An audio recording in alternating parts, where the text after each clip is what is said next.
Не помина ниту половина година откако беа објавени првите информации за соработката, а Volkswagen и Rivian веќе формираа заедничка компанија со седиште во Силиконската долина во Калифорнија.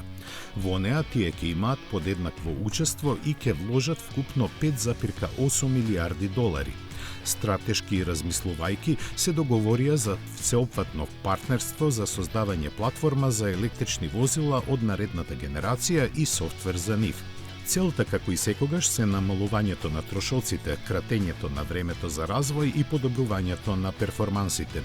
Првите возила кои ќе ги искористат плодовите на оваа соработка се очекуваат во 2027 година.